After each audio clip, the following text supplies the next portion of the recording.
Olivier, je suis la directrice d'Orly International et notre vocation, c'est de construire un territoire qui soit attractif et inclusif en alliant le business et la solidarité.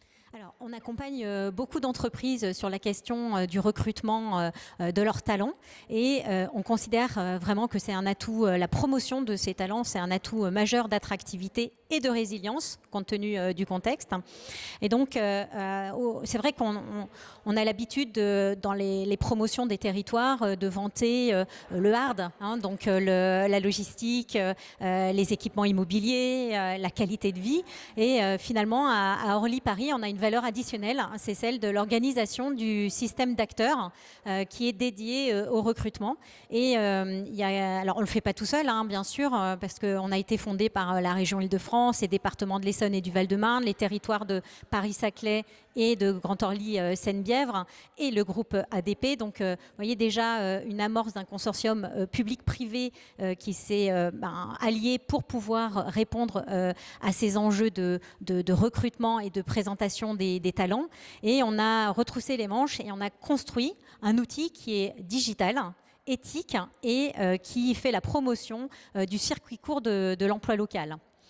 Donc, on met en visibilité des offres d'emploi et c'est l'ensemble de cet écosystème qui va positionner des candidats sans CV de façon à produire aussi des belles histoires dans une notion qui concilie, je vous le disais tout à l'heure, le business et la solidarité, l'inclusion.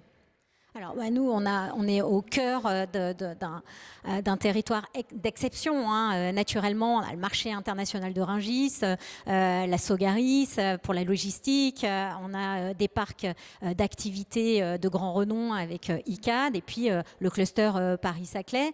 Et surtout, en son sein, une infrastructure qui produit de l'attractivité en elle-même parce qu'elle est ouverte sur le monde. Je veux bien sûr parler de l'aéroport de Paris-Orly. Et dans cette période un petit peu compliquée pour l'aéroport, hein, c'est un secteur qui est qui va être durablement sinistré. Hein, 80 000 visiteurs de ce lapsus, passagers par jour. L'année prochaine, ce sera peut-être la moitié, donc il y aura un impact emploi important.